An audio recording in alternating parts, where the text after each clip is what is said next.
Assalamualaikum warahmatullahi wabarakatuh. Baiklah, di sini kami bertiga akan membahas tentang bab 6, yaitu tentang inventory.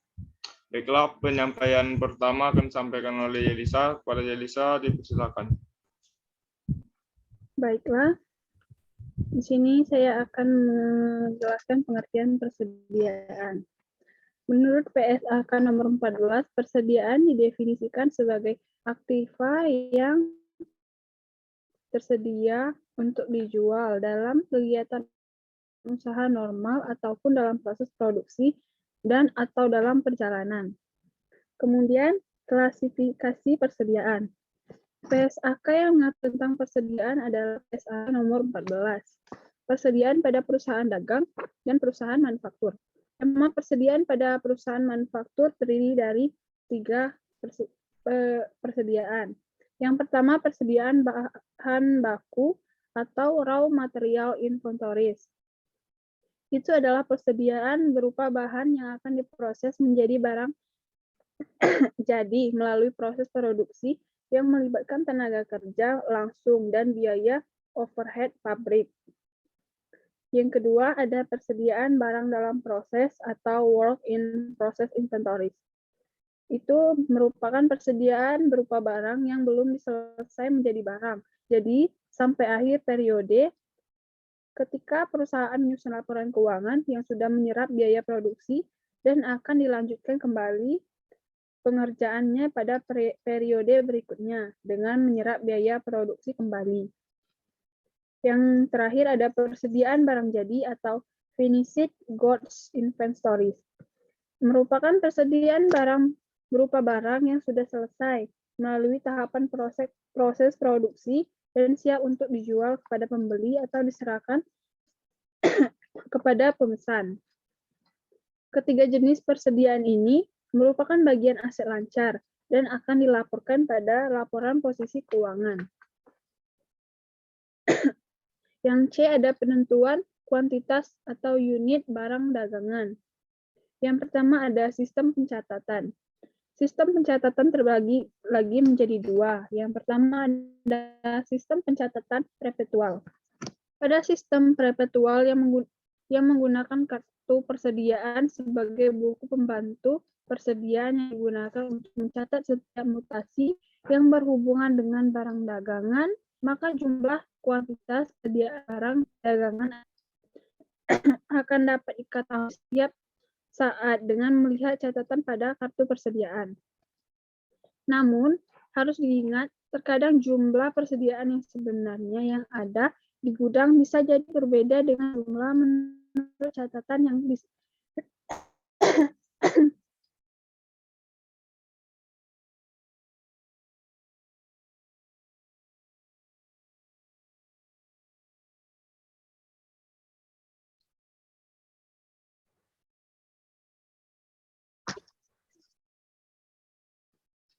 Namun, harus diingat, terkadang jumlah persediaan yang sebenarnya yang ada di gudang bisa jadi berbeda dengan menurut catatan yang disebabkan karena persediaan barang tersebut rusak, pecah, ataupun hilang dicuri.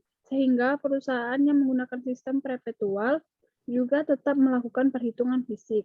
Yang menggunakan sistem perpetual, persediaan pada setiap akhir periode. Untuk menentukan hasil persediaan akhir adalah menurut hasil perhitungan fisik, dan perusahaan akan membuat jurnal penyesuaian untuk menyesuaikan nilai persediaan akhir ini supaya sesuai dengan nilai menurut perhitungan fisik. Yang kedua, sistem pencatatan periodik.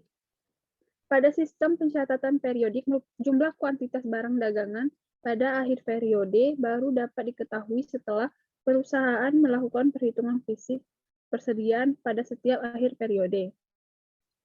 Perhitungan fisik ini meliputi menghitung jumlah, berat, dan kondisi untuk setiap jenis barang. Hasil perhitungan fisik ini berupa jumlah barang dagangan yang masih tersisa dalam satuan unit. Selanjutnya, perusahaan akan menghitung nilai persediaan barang dagangan akhir dengan mengalihkan unit yang masih tersisa hasil perhitungan fisik dengan harga perolehan per unit. Yang kedua, ada permasalahan dalam menentukan kuantitas persediaan. Yang pertama adalah pengakuan kepemilikan atas barang dalam pengiriman atau goods in transit. Permasalahan yang akan muncul terkait dengan pelaporan nilai persediaan pada akhir periode disebabkan adanya barang dagangan yang sudah dibeli, namun masih dalam pengiriman. Sehingga barang yang dagangan tersebut belum sampai di gudang perusahaan ketika perusahaan melakukan perhitungan persediaan. Adapun dua syarat kesepakatan yang mempengaruhi kapan peralihan kepemilikan barang dari penjual kepada pembeli.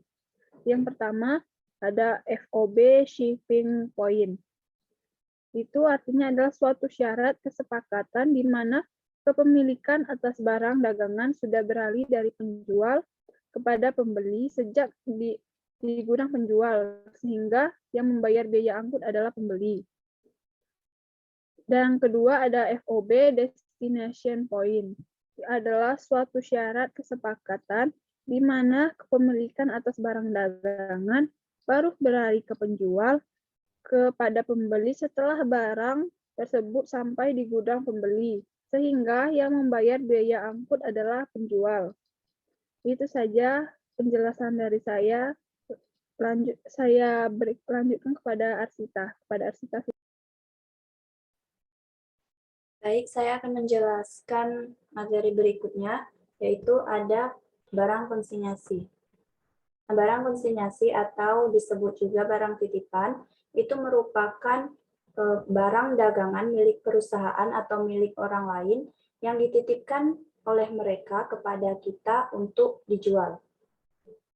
Nah, perusahaan yang mempunyai barang tersebut akan menetapkan berapa harga jual atas barang tersebut, dan bagi perusahaan yang menjualkan barang konsinyasi ini, maka pendapatan yang diperoleh berasal dari selisih antara harga jual barang tersebut dengan harga yang harus diserahkan kepada pemilik barang.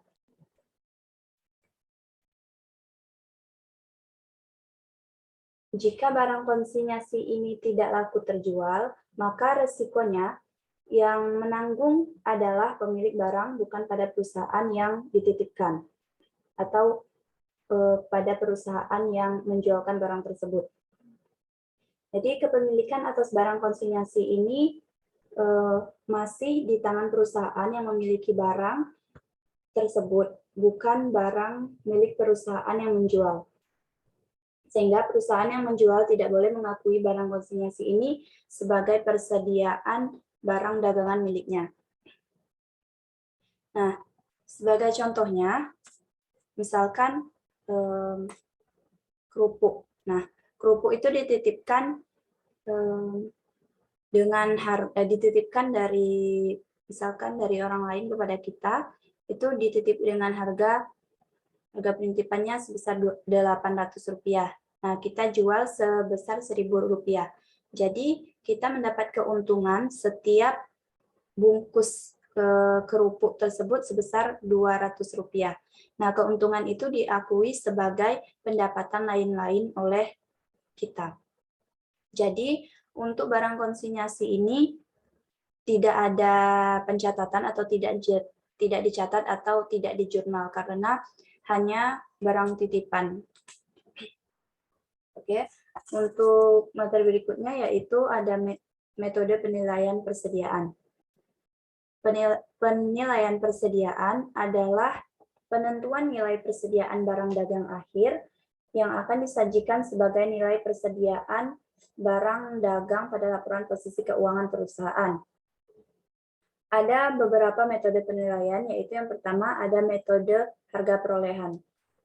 Jadi penilaian persediaan menggunakan harga perolehan artinya nilai persediaan akhir dihitung dengan mengalihkan unit yang tersisa dikalikan dengan harga perolehan per unit. Harga perolehan atas barang dagangan adalah semua pengeluaran yang dibayarkan oleh perusahaan untuk memperoleh barang dagangan sampai barang dagangan tersebut siap untuk dijual atau siap untuk digunakan. Permasalahan muncul ketika dalam satu periode, perusahaan melakukan beberapa kali pembelian dengan harga perolehan yang berbeda-beda. Maka ada beberapa cara ada beberapa cara menentukan nilai persediaan berdasarkan metode harga perolehan. Yaitu pertama ada identifikasi khusus. Biasanya digunakan oleh perusahaan untuk jenis barang yang memiliki kode unik, misalnya mobil atau motor yang setiap unit memiliki nomor rangka mesin. Jadi nilai persediaan barang dagang akhir dihitung untuk unit yang masih tersisa pada akhir periode dikalikan dengan harga perolehan atas barang yang masih tersisa. Yang kedua, ada asumsi arus harga perolehan. Dalam asumsi arus harga perolehan itu ada 3, yaitu FIFO, LIFO, dan average atau rata-rata. Yang pertama ada FIFO atau first in, first out, yaitu asumsi arus harga perolehan, di mana nilai persediaan barang dagangan akhir dihitung dengan mengalihkan unit yang tersisa dengan harga perolehan per unit, urut perolehan terakhir.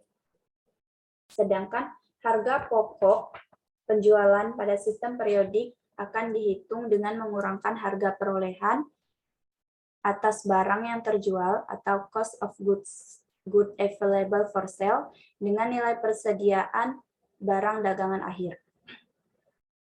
Jika menggunakan sistem perpetual, maka harga pokok penjualan dihitung dengan mengalihkan unit yang terjual dengan harga perolehan per unit urut harga perolehan awal. Yang kedua ada LIFO, yaitu last in, first out. LIFO itu adalah asumsi arus harga perolehan di mana nilai persediaan barang dagangan akhir dihitung dengan mengalihkan unit yang tersisa dengan harga perolehan per unit urut harga perolehan awal.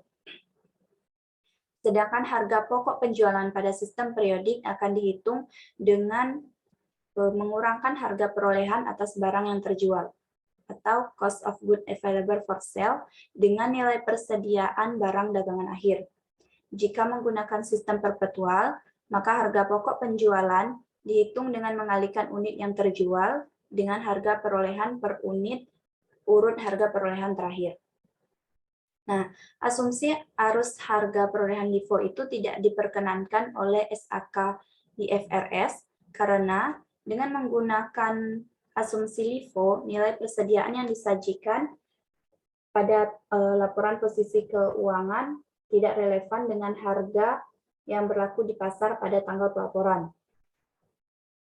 Hal ini disebabkan karena pada asumsi LIFO, nilai persediaan barang dagang akhir dihitung dengan mengalihkan unit yang tersisa dengan harga perolehan per unit urut harga perolehan awal. Untuk berikutnya yaitu average atau rata-rata. Average itu adalah asumsi arus harga perolehan di mana nilai persediaan barang dagangan akhir dihitung dengan mengalihkan unit yang tersisa dengan harga perolehan rata-rata per unit. Sedangkan harga pokok penjualan pada sistem periodik akan dihitung dengan mengurangkan harga perolehan atas barang yang terjual atau cost of goods available for sale dengan nilai persediaan barang dagangan akhir. Jika menggunakan sistem perpetual, maka harga pokok penjualan dihitung dengan mengalihkan unit yang terjual dengan harga perolehan rata-rata per unit. Untuk menentukan harga perolehan rata-rata per unit, maka dapat dihitung dengan 2 metode, yaitu pertama, metode rata-rata sederhana, itu cara penghitungannya, harga perolehan rata-rata sama dengan harga perolehan rata-rata per banyak harga. Untuk metode berikutnya yaitu metode rata-rata terhitung. Rumusnya itu harga perolehan rata-rata sama dengan cost of goods available for sale dibagi unit available for sale. Oke, demikian penjelasan dari saya. Untuk penjelasan berikutnya dipersilakan pada Muhammad Arman. Baiklah, di sini saya akan menjelaskan tentang method lower of cost or net receivable value, yaitu memilih mana yang lebih rendah antara harga perolehan harga perolehan apakah berdasarkan NRP atau nilai realisasi bersih. Kalau kita memilih persediaan kategori usang, contohnya HP, maka kita punya sisi A dengan harga 2 juta, seri B yaitu sekitar 2,5 juta dengan fitur lengkap otomatis. Seri A tidak akan laku lagi. Bila kita coba dengan harga segitu, maka itu tidak akan lagi. Maka kita akan menerapkan metode diskon, yaitu menurunkan harga pada HP seri A. Dan apabila akan muncul lagi seri C, maka seri A itu tidak akan laku lagi. Metode penghitungan NRV yaitu mengurangkan harga jual dalam situasi normal, dikurang biaya yang harus dikeluarkan untuk menjadikan barang tersebut terjual dengan memberikan promo. Yaitu yang selanjutnya itu inventory error atau kesalahan dalam menentukan nilai barang dagang. Yang pertama itu salah hitung, yang kedua itu salah mengalihkannya, yang ketiga salah dalam pengakuan. Akan berdampak dalam laporan keuangan, yaitu laporan laba rugi yang memiliki HPP dan posisi keuangan pada ending inventory. Baiklah, formula COGS yaitu adalah beginning inventory ditambah cost of goods sold purchase dikurang ending inventory dan akan mendapatkan cost of goods sold. Ketika persediaan barang dagang awal dinilai lebih rendah, maka COGS-nya itu akan lebih kecil dari yang seharusnya. Misalnya inventory error, understate, beginning inventory, maka COGS-nya itu akan understate dan net income-nya akan overstate. Dan pada overstate beginning inventory, COGS-nya itu akan overstate dan net income-nya akan understate. Dan pada understate, ending inventory-nya itu akan mengalami overstate dan net income-nya mengalami understate. Dan understate ending inventory itu akan COGS-nya akan mengalami understate dan net income-nya akan mengalami overstate. Misalnya yaitu ending inventory error. 100 ditambah 200 dikurang 40 sama dengan 260.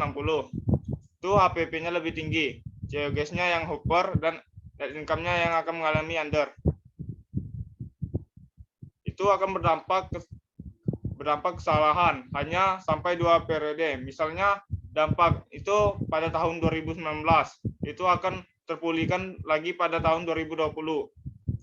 Itu akan nilainya itu akan menjadi 0 karena adanya keterkaitan antara nilai persediaan barang akhir tahun 2021 itu akan menjadi barang persediaan awal pada 2020.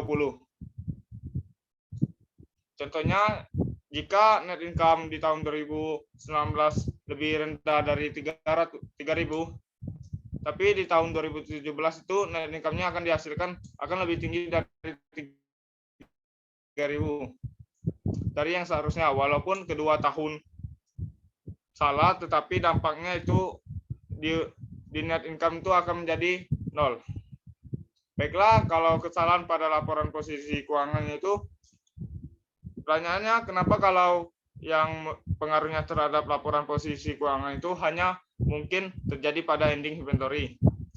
Karena yang disajikan dalam laporan posisi keuangan pada aset lancar itu adalah nilai persediaan barang akhir. Misalnya itu ending inventory overstate, asetnya itu akan overstate dan liabilitasnya itu tidak akan ada efeknya dan equity itu akan menjadi over. Dan sebaliknya ending inventory error-nya mengalami understate dan asetnya itu akan mengalami understate. Pada liabilitas itu tidak akan memiliki efek, jadi sama saja dan equity-nya akan understate. Materi selanjutnya itu persediaan akan muncul di dua persediaan, yaitu aset lancar sebagai ending inventory, nilainya dari barang akhir, laporan laba rugi, harga pokok penjualan atau harga pokok perolehan. Pada pengungkapannya itu pengklasifikasian inventory cukup dalam major, dan 2 yaitu asumsi harusnya Analisis bahwa manajemen memegang dua sisi mata pisau, ada risikonya. Itu akan rugi bila barang kadaluarsa dan akan membutuhkan tempat yang besar. Dan apabila akan mengalami untung itu terjadi apabila ada pembelian besar-besaran.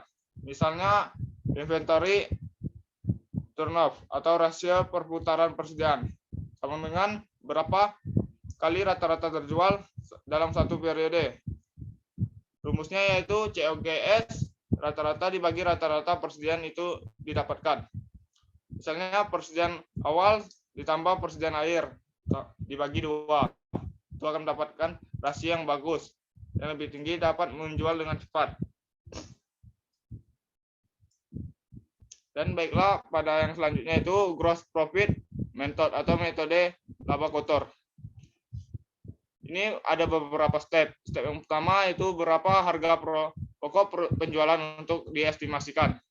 Dengan mengurangkan penjualan bersih dikurang dengan estimasi laba kotor. Misalnya estimasinya 20%, maka akan dihitung 20% dikali angka penjualan. Dikurang estimasi laba kotor sama dengan estimasi harga pokok penjualan. Step kedua yaitu berapa nilai persediaan barang akhir. Caranya dengan mengurangkan COGS FS atau dikurang dengan estimasi harga pokok penjualan akan menghasilkan estimasi nilai persediaan barang akhir. Retail inventory method. Periodik, tapi kesulitan menentukan perhitungan fisik. Jarang digunakan retail, harga barang terjual. Stepnya itu yang pertama, kita cari dulu cost available for sale at retail, dikurang net sale, akan mendapatkan ending inventory. Kenapa tidak net sale, tidak ada bambu atau retailnya? Maka dia itu akan dibutuhkan at retail, karena pengalinya at retail, karena penjualan dikali harga jual karena tidak ada net sale. Yang lain karena penjualan tersebut ada at retail.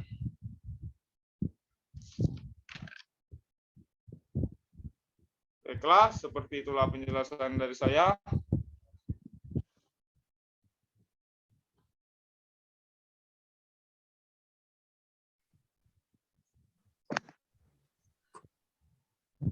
Baiklah, saya akan bertanya, mengapa asumsi arus LIFO itu tidak diperkenankan oleh SAK-IFRS? Baik, saya akan mencoba menjawab. Jadi mengapa LIFO itu tidak diperbolehkan atau tidak boleh digunakan dalam catatan akuntansi? Karena dengan menggunakan asumsi LIFO itu akan memperkecil pajak penghasilan dari suatu perusahaan tersebut. Mungkin ada tambahan dari... Saya akan menambahkan. Saya akan menambah. Pada asumsi LIFO itu kan pengalinya itu harga perolehan awal, sedangkan pada FIFO itu pengalinya itu harga perolehan itu akhir. Jadi perbedaannya itu LIFO itu akan menghasilkan pajak yang lebih kecil, sedangkan pemerintah di Indonesia itu tidak menginginkan pajak yang lebih kecil. Dan juga pada asumsi ini itu akan berpengaruh dengan laporan laba rugi yang akan menghasilkan